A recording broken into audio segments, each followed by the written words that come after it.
Late night, November 14th, 1995. The cold wind cuts to the bone. Beijing's Route 375 bus slowly departs from the terminal at Yuanmingyuan. This is the last bus of the day because it's very late. There aren't many passengers along the way. Only a driver and a conductor are on board. They continue until the Yuanmingyuan South Station, where 4 people get on.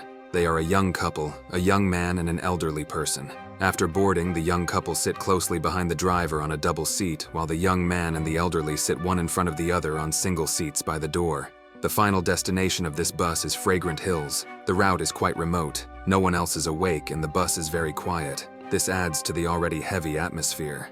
About 2 stops later, the driver curses loudly. Everyone on the bus is startled by his voice and they can't help but look towards the driver. About 10 meters ahead, there is a shadow waving. The driver curses because the person is standing in the middle of the road, blocking his way. After a few more curses, the driver still stops the bus by the roadside. After all, it's desolate, and this is the last bus. If no one cared, they might freeze to death out here. The driver never imagined that this act would doom him.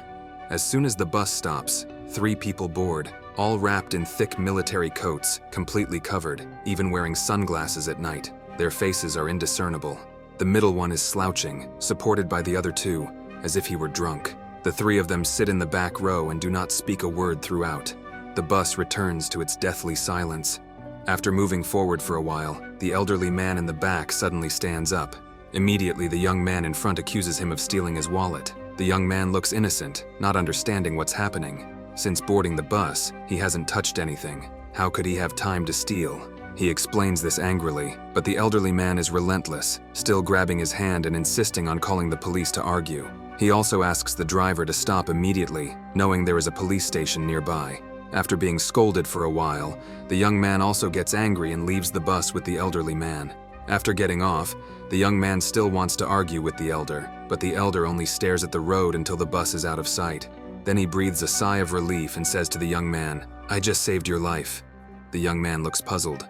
The elder explains, "Remember the 3 people in the back seat? I noticed them when they first boarded. They don't have shadows." At first, the elder thought it was due to poor lighting in the bus, but still couldn't help paying extra attention to them. And just now, when a gust of wind blew past the window, the elder saw the 2 people on either side don't have legs. Their pants are empty, fluttering in the wind. As for the one in the middle, he has shown no response since boarding, not even breathing. He's definitely not alive, and the 2 beside him are even less so. They are the guides of the dead. The young man's eyes widen. He looks at the elder in terror, unable to speak. It's only after the elder reminds him that he remembers to call the police, but they don't take him seriously. If you were a police officer and someone told you this story at midnight, you wouldn't pay attention either. But the next day, the bus company files a report saying a driver and a conductor have disappeared. This finally gets the police's attention. They search along Route 375 all day, but find nothing. Eventually, witnesses report that they found the bus near Miyun Reservoir. At that time, there was no one alive on the bus, only 4 highly decomposed bodies, wearing the clothes of the conductor, driver, and the young couple. This is almost impossible. Even in the hot summer, bodies do not decompose this quickly in such a short time. It would take at least a month. What's even more baffling is that the various surveillance cameras along the route did not capture Route 375's bus. It seemed to appear out of nowhere, even if it came through some rugged, unmonitored back roads. Miyun Reservoir and Fragrant Hills are over 100 kilometers apart. The bus only has a certain amount of fuel. It couldn't possibly make it that far. The police open the bus's fuel tank and find it's not filled with gasoline, but a black-red viscous liquid with a foul smell. All right, turn on the lights. Next, let's explore science. The tale of bus route 375 has been circulating online for a long time and even ranked among China's top 10 supernatural events, but it is fabricated. Firstly, Beijing's Route 375 bus does not go through Fragrant Hills. In 1995, the year of the incident, only Route 333 went through Fragrant Hills, and its starting point was the Summer Palace, not Yuanmingyuan. Secondly, such a big event was never reported in 1995, and no one even mentioned it. The story first appeared on the Tianya forum around 2002.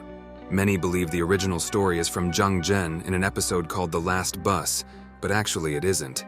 Its true origin is from a Taiwanese show broadcast in 1994 called Rose Night, which included a segment called Ghost Stories where they invited passers-by to tell various stories and urban legends.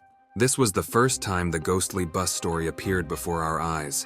It was also the first ghost story on a bus introduced to the public.